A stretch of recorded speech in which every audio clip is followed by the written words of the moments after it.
Welcome to the Main Zone. I am Jermaine, and thank you for tuning in my podcast. Wherever you are, however you're listening, I appreciate it. Apple Podcasts, Spotify, watching on YouTube. On to the next episode.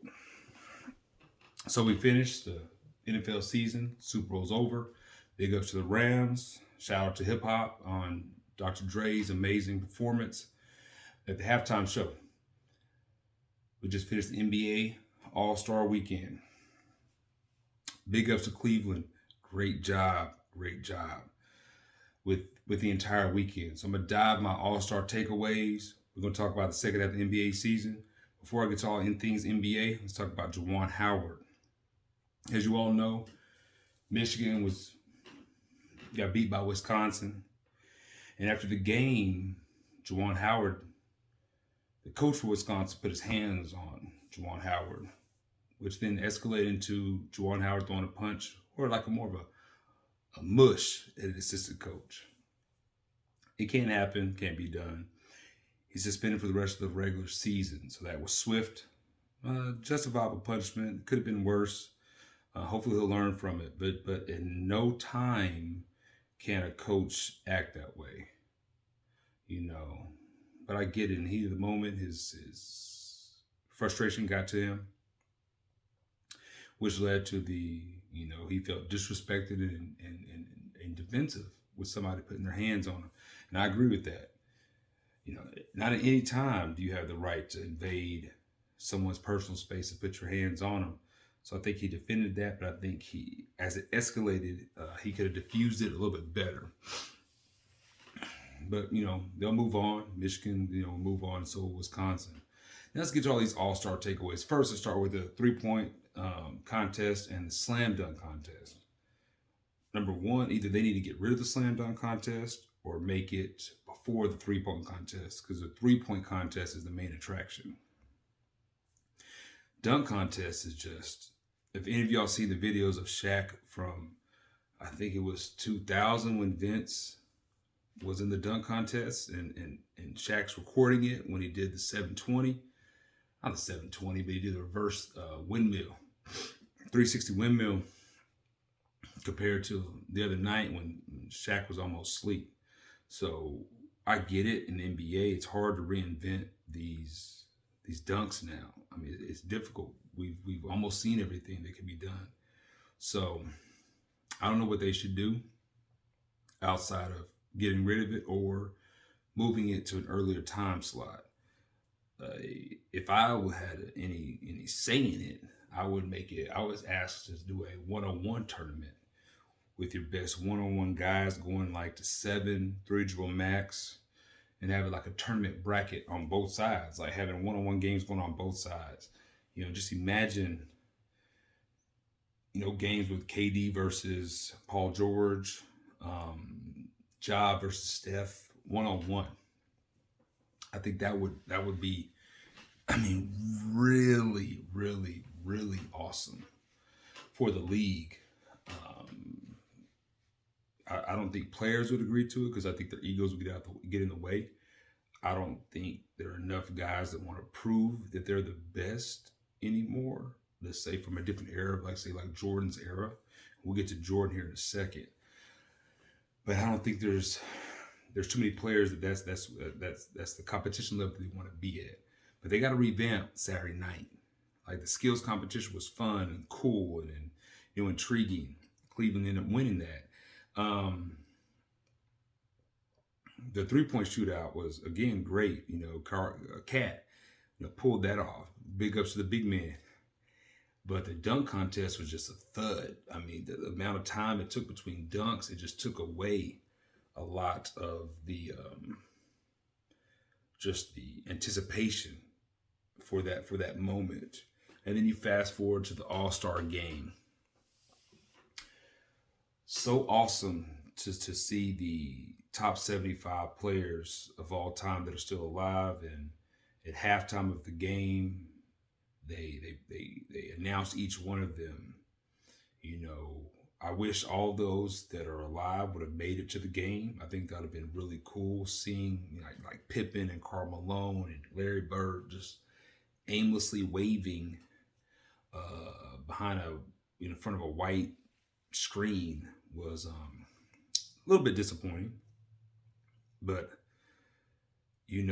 seeing KG and Shaq and Kareem Abdul-Jabbar, Magic Johnson, Isaiah Thomas, Robert Parrish. I mean, you got your top 50 from '97 in Cleveland, and then they added the 25 more. Now, before I continue with the All-Star game, let's go with the top 75. I get it that they had to keep the top 50 they already had, and they couldn't get rid of somebody from the 60s. But we know that top 75 list is flawed because there's no Clay, there's no Dwight Howard. In modern times, I don't think AD should be on the team. Neither should Dame. But then if you even take it back, man, most of those guys that played in the 60s and 50s and 70s, 50s, 60s, and 70s, they wouldn't even make the squad if they played today. But nonetheless, it was awesome to see. Awesome to see. Steph stole the show. Even before halftime, he made 8 threes in the second quarter. 50 points for the whole game. LeBron seals the deal with a fadeaway, a la Jordan style, to win it. The game itself, I'll get to halftime again because I want to talk about Jordan. But the game itself, first 3 quarters, I get it. It's an all-star game. It's a glorified pickup game. There's really no defense played until the last quarter. For those that don't know, for those that don't watch, they have this thing called the Elam ending, which is they take the score of the highest of the combined. Well, what they're doing is they have the first 3 quarters are new games, and then they add up the totals, and then you go plus 24, whoever has the lead. And that's the target score that you go to. And that's the 24 is a tribute to Kobe Bryant, the late, great, my favorite player, Kobe Bryant. So that's how they've been doing it the last 2 years. And so the last quarter is very competitive, very competitive. You could tell that the guys want to win, whether it be for their charities, for the extra bonus that they get and all that. So the game went down the wire at the end, but like I said, LeBron hit a fadeaway to finish the game.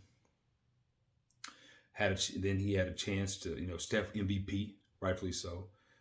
And then LeBron had a chance to, spend some time with Michael Jordan, which his interview after the game was unique, and he gave some insight that he does lack a relationship with Michael Jordan, but he wanted to thank the man that he admired so much and made him strive to be an NBA player and a great basketball player. But let's go back to halftime. All right, context. Jordan was at the Daytona 500 because he has a team out there that was competing. So he didn't make it to all the Saturday night festivities and all those types of things. But he made it in time to be the last one introduced of the 75 players. I thought Kobe would be the last one. I think that would have been cool, but that's me being biased towards my favorite player. But LeBron, to break it down, LeBron is from Akron, Cleveland, 30 miles away. But he didn't get as much of an ovation as Jordan did. Like, the aura of Jordan is through the roof. Like, watching last night's All-Star game literally just solidified that no matter what LeBron does, you're not going to be the GOAT. You can't.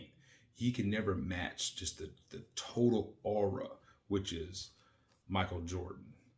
It's almost like they brought in the top 74 players and then plus one. The plus one was Jordan. He's like, here's Jordan, here's just everybody else that's ever played the game.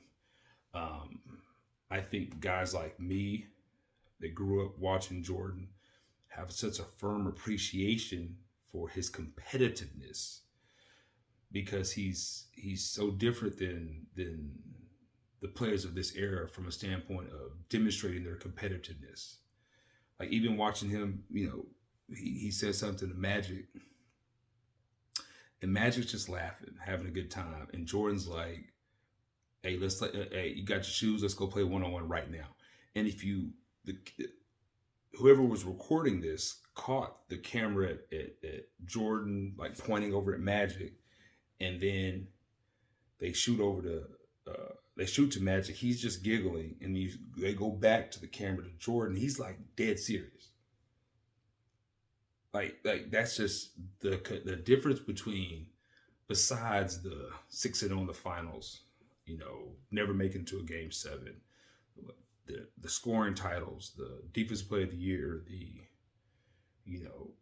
2 3-peats, the top scoring average in NBA history. Like, besides all that, I think the competitiveness of Jordan is unmatched. Like, here's a big difference between the two. Because when you look at numbers, LeBron's going to blow him away. I mean, longevity-wise, LeBron probably will retire with almost 40,000 points, 10,000 rebounds, 10,000 assists plus. No one's going to match that. No one's going to get close. But the presence of Mike, LeBron can't match. And I don't think he ever will. I don't think anybody, for that matter, ever will. It's different. Jordan's just different. Like, one thing that's different between the two, which I appreciate, is I think LeBron, though is competitive, does not want to annihilate and embarrass someone, his peer or even a stranger. Whereas Jordan wants to embarrass anyone that they say was on his level. If you watch The Last Dance, when they compared Drexler to him, it was like, okay, I gotta go give Drexler 40 a game just to prove that, it's me and it's Drexler. Whereas I think in LeBron's case, with his contemporaries, he is satisfied with them playing well as long as he wins, or he'll give not necessarily give props, because there's nothing wrong with giving props, but it's like he doesn't have the I want to like beat you into submission type of competitiveness that Jordan had. That still has. I think that's a big difference. And just watching the few moments at the All-Star game when Jordan walked out and the way the crowd erupted, that if you watch a lot of the videos going out right now, circulating on social media, everybody want to be near Mike. Like, you really can't describe it. Like, then you listen to, you got Shannon Sharp and Nick Wright, and these are just, they love LeBron, I get it, but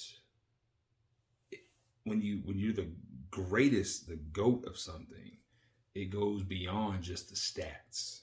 And I could do a whole podcast on this, and I should one day, on like, my top 5 or my top 10 or whatever, but it goes past just the numbers on the stat sheet. It's like your aura, like what people do when they see you, how people gravitate towards you. And LeBron is, he's got a, because I think in the GOAT debate, Kareem is left out because of his personality. A lot of it is his personality, and he played a lot. He's been retired for almost over 20 something years, 30 years. He's been retired. So that piece is also different. But Jordan is just it's just his aura, where nowadays guys of my age, they'll talk to young guys and they'll mention Kobe, they'll mention LeBron, and it's like they don't realize like how dominating Mike was, one, but two, how his presence just elevated everyone. Like, and I've been to a couple games watching LeBron play, and when he does walk into the arena, you feel the energy pick up. But I've never watched Jordan play live, but I don't think it's matched. I mean, Jordan just again, the brief moment that I got to see, just him, when they announced his name, he got a bigger ovation than LeBron. and it's just it's Mike. It's different. I think LeBron's forever going to be chasing him. I think if he could stop saying that he is the GOAT, because by saying it, you're proving that you're not, so to speak. I think Chris Broussard today said it best that LeBron wants credit for coming down from 3-1. And great, big ups. You won the title down 3-1. But, that doesn't make you better than somebody that won 4-0 or 4-1. Like, it doesn't make you the GOAT because you came back from 3-1. And LeBron's number is going to be through the roof. As he's already stated, he wants to play the Sun his last couple of years. So he's going to rack up numbers that are going to be untouchable. But I think the aura of Jordan and Jordan being the GOAT is also untouchable. So that's my spiel on the halftime. It's just cool to see it, the top 75 players, and just, it's funny just watching how guys just gravitate towards Michael Jordan. I mean, I was blown away. And like I said, I grew up watching him. So again, the All-Star game weekend, fantastic overall. I like how they did the rookie game this past year, and the dud was the slam dunk contest. So hopefully they can revisit that and figure some things out. Those 75 players that were there, phenomenal. So I bet it was so cool to actually be there. So now we head into the second half of the season. We're past the second half schedule wise, but now this is like the guys are gonna be going into like playoff mode.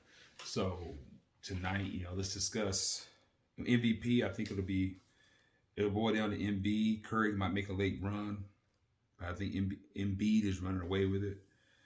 Speaking of Embiid, y'all saw the clip of him gambling, the meme running around that Jordan made sure he made it to the All-Star game so he can get a part of the action. But teams-wise, heading to this second half that starts Thursday night.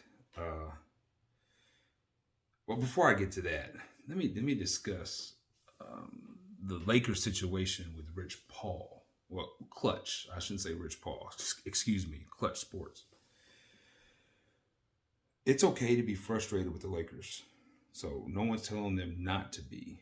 But in my opinion, I wouldn't have put it out there. They're the same ones that dropped the scoring record for LeBron. They made it up, of the postseason plus regular season, because no one's ever added those up. No one's ever said, Jordan scored a total of 37,000 points when you add playoffs and regular season. Same for Kobe, all these guys, they never done that. But with LeBron, Clutch released it. I get it. It's a way to make LeBron number one and all those types of things. If you look at Clutch, the Laker guys, they do everything LeBron has asked. They went and got they went and got AD when they could have just waited for him to be a free agent. They sign any guy that LeBron wants. LeBron wanted Westbrook. Rob Pelinka could have got Buddy Hield and a couple other pieces. He went with Westbrook because LeBron asked. So to release it, they're unhappy because they didn't trade for John Wall, who's a Clutch guy, is disappointing, because you can flex and you can make power moves and all those type of things, but realize they're in a business of making the best decisions for their team, not for your clients. And they've already done everything that you've asked, so don't be so upset when they don't do one thing that you wanted them to do. So that's my take on Clutch.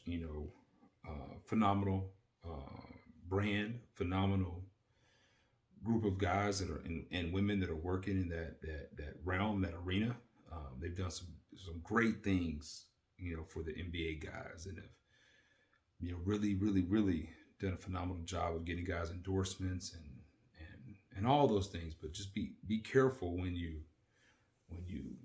get upset that a team doesn't do what you want to do one time. So let's get over some teams right quick. We're gonna start with the East. I mean, Milwaukee. They're looking good. Can they repeat? I mean, hey, I think where Giannis is at right now, from a not a skill set, but from a confidence space, I think they could be tough to beat in 7 games. Um, Giannis is going to do Giannis, and I think they have still the same pieces around. Bobby Portis has come through in the clutch this year. Great, having a great season. Still waiting on Brook Lopez to come back, but all in all, I think Milwaukee, it's going to be tough. I'm not going over every single team right now. I'm just going over a couple of them because I'm still digesting the All-Star break and just thinking of the aura of Jordan. And then I was like, man, I got to talk about this quick. I mean, I had to. Brooklyn, we'll see what Ben Simmons does when they acclimate him into the lineup whenever he's ready. And then Philly's got to bring in James Harden and see what they do, how they mesh. It's funny. Oh, speaking of the game, just listen to this commentators sometimes. Again, no disrespect to Reggie Miller. They made a comment that Joel Embiid is trying to establish himself as a superstar, as a star in this league. Like, I get it. You guys' job is to spin narratives and create storylines and all those type of things, but he's already a star. Embiid is. Like, he's not trying to establish himself as a star. He's already won. He's leading the league in scoring, for crying out loud. But I think as long as James Harden is willing to be involved in the offense when he doesn't have the ball, Philly will be tough. If you notice, when he played for the Rockets, if he didn't have the ball, he hung out at half court. He wouldn't be a threat. He didn't want to come up pin downs. He didn't want to spot up in the corner. He didn't want to come off a series of screens. Nothing. It was like, give me the ball. I'm going to stand in half court. That won't work in the playoffs. And hopefully Doc will stand up to him and say, hey, man, we need you. You are going to come off some screens here and there. You just can't play one-on-one or run a pick and roll with Embiid the whole game. That's easy to defend. When everybody's set, that becomes easy to defend. That's how the Warriors beat them, like 3 or 4 years ago. Even though they were up, yes, Chris Paul got hurt, but when you become stagnant, when you become predictable, you're very easy to defend. There's no movement. But I think they'll be fine. But I think now paying him is going to be a problem. You can't pay James Harden, another 3 or 4 year max extension and expect you to get return on that value. He's already slowing down. He's proven to not be in elite shape. And this is his second trade, basically winding his way out of 2 teams. So I wouldn't necessarily offer him like a 4-year extension because I don't think he's going to age well. All right. Like I said, Brooklyn will be solid once KD and Kyrie is eligible to play every game. And we'll see what they do with Ben Simmons. Like I said in my last podcast, Ben Simmons could be a hyperactive Draymond Green, which would be phenomenal for the Nets. You still got the Heat. Cavs, these young Bucks, they're looking good.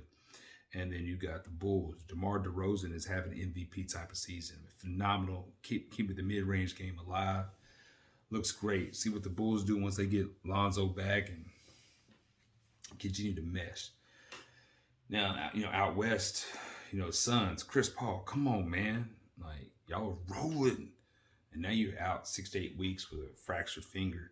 So we'll see how Devin Booker, solidifies himself in the MVP race if he has a big month ahead of him. The Warriors, man, they had a time at the beginning of the year where it looked like Steph was running away with the MVP. And I in my NBA preview podcast, I didn't expect the Warriors to be this good. They don't even have Wiseman in the rotation yet. And Draymond's missed significant time. But they're going to be tough come playoffs. Steph's playing out of his world. I mean, he is the opposite of James Harden. He's going to age gracefully because he works so hard, not just on his craft, but on his body. He works so hard on his body to maintain that level of fitness that it takes to sustain year in and year out. Um, and then you got the Lakers, which I got a Laker hat on. I'm a Laker fan. I've always been the biggest Kobe fan. I am a fan of LeBron as well. I just don't know. I'm a fan of LeBron, the player, LeBron, the man, LeBron, the businessman, outside of being an NBA GM. That Westbrook just set them back. It's not going to work. AD's injury looked horrible, but he'll be reevaluated. They're just, I'll take it back because I predicted them to win the title.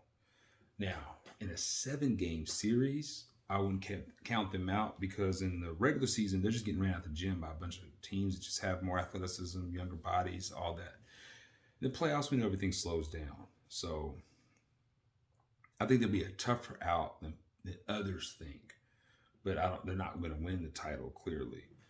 And I think this summer the Lakers have to really reevaluate of the direction that they want to go. They have so much money tied into LeBron, AD, and Westbrook. If Westbrook opts in on that $47 million, that's going to be tough for them to find any type of pieces to fill out that roster. And I think that's why Clutch was upset because they could have got John Wall. But Rob Pelinka's thinking, like, what's the difference? Westbrook and John Wall. Shoot, Wall's played like 10 games in 3 years. Like, literally, what's the difference other than Wall is a clutch guy?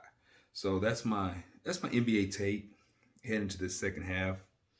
Denver's going to get back Jamal Murray and Michael Porter Jr., so we'll see how they do. Mavs, Luka's phenomenal.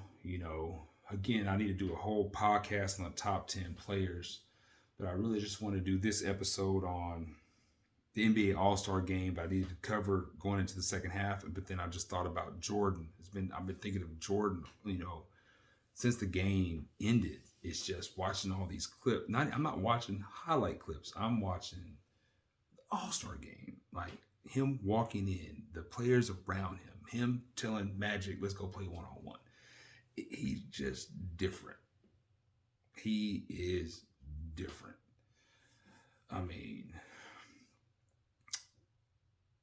Watching The Last Dance reminded so many viewers and gave new viewers a taste of how demanding he was and how, willing to go the extra mile to win.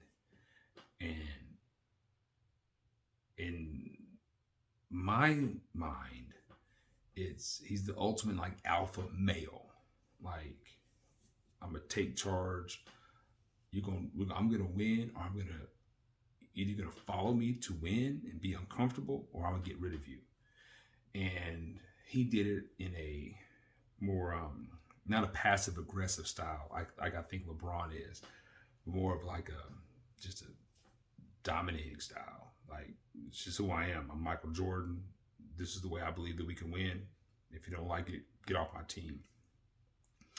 But to keep it on a high note, it was cool to see those two guys embrace. You can't say they're probably 1 and 2. Again, my favorite player is Kobe, but LeBron has surpassed him as a player.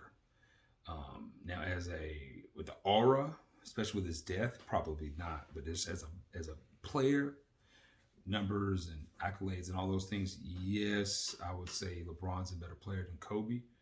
But I'm still going to pick Kobe, number one. Still picking Kobe. But so if you looked at it, it's like one is Jordan. It's just nothing he can do. And then 2 probably is, heading that way for LeBron. But until next time, appreciate you listening or watching if you're on YouTube. Be safe. Black History Month's almost over. So again, all my people out there, keep doing great things. Keep striving for excellence. Keep pushing forward. And until next time, I'm out.